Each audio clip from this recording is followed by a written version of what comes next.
Arul, I have a question someone asked yesterday.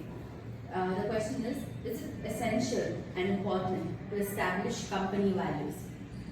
Yeah, it's a subtle question. So first of all, as an organization, whether it is small, medium, or large, it is good to have a set of values, and then people will also describe what that means and all that. It is good, but it is slightly a double-edged sword, which means that it doesn't fully help in understanding what the culture is and building it. And I'm going to explain this as to why, and I'll also explain it with the OD model as to how we could do it slightly better.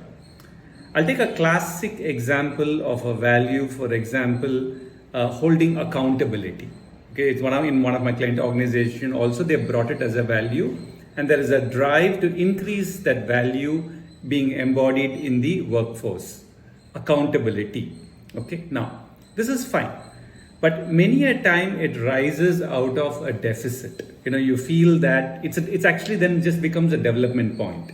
It becomes in the people. You notice that people are not having sufficient accountability, and thus you bring in as part of a value itself. We'll see the pluses and minuses of it. It's very good. But then somebody, let us say, is very truly accountable. They hold accountability to the highest, let's say 10 on 10. And for some reason, let's say they're not performing too well at some point of time. Maybe some family trouble, maybe some misunderstanding at the workplace. Actually, is such a very hard person or an emotional person, if the person is of that nature, they'll actually slowly move to guilt. Okay, so now so this is a subtle point I'm making. So while the accountability angle is good, you try and enforce it from outside. You try and look at it from outside. Is the person accountable or not? And if something is slipping at work, you would tend to look at it from that lens and say accountability is less. But remember, culture is actually an internal component. Actually, the person could be going through accountability, and because people are pushing it in, internally the person will experience as not validated, not understood, and move to guilt. So you have a double problem right now. You're losing somebody very precious. Also, it's very easy to fake these things. How do you prove that somebody has accountability or not? Well, in the meeting you ask two questions. Okay, early in the morning you come and make some noise a little bit, and once in a while do something. Okay, now I'm going to explain this using which is why I personally feel that the next evolution in culture would be yes on values, but fine tune it and take it to the aspects of culture the way we are talking about. I'm looking at my computer, so you'll see my eyes slightly tilting here. So I'm just taking the 8 aspects of culture that we have written down and apply it to the same situation. Remember that the culture aspects is the interiority of individuals. So it can also be used for development. It can also help you to understand what's going on in an individual. And remember that it is between the individuals that these are held. So same situation. Person is really accountable, genuinely, but going through some trouble and performance is slipping down. Instead of putting that lens of accountability and having a conversation and say that, hey, you're not meeting up on that, quickly look at the lens of, let's say, clarity. Is there clarity? Maybe something has shifted. There's a new accountability has come because something is being looked at in the organization. Is there clarity? So now immediately you're moving into developmental, and the aspects of culture model says that observe, act. Remember what we covered earlier. Observe, act. We want to nourish people.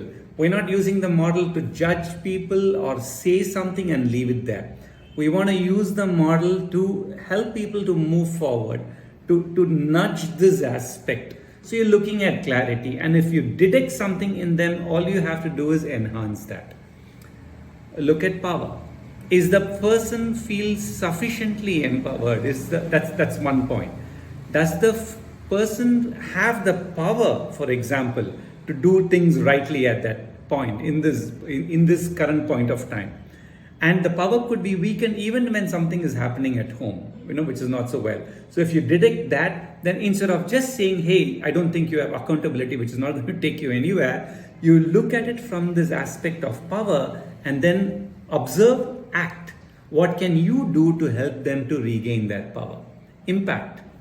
Are they having an impact in what they are doing? The third aspect of culture, abundance.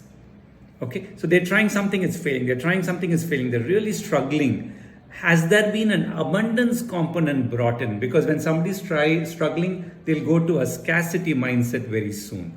Can you kick in, observe how that abundance aspect of culture is working in the single individual, enhance it. Through that, you also contribute to the field. Joy. What is the joy present? What is the joy absent? Union. When the person is actually struggling, productivity is going down, but the person is accountable, the person will feel slightly on the edge. There's a certain distancing that will occur. There's a flipping into the mind, into too many thoughts. Look at it from the angle of union. See how you can onboard and bring the person in a bit closer. See how you can use structure. See how you can use time. Is there something that the person can shift in the aspect of time? So you see, this way, so long answer to a short question, values are important, but it's a double-edged sword. It's not really going to help you to nourish people, nourish the culture. So use it as needed. Also, for any value, take it from the angle of the 8 aspects, then you will get actual rich nuances, and that will help you to contribute to the individual. It will help you to contribute to the culture.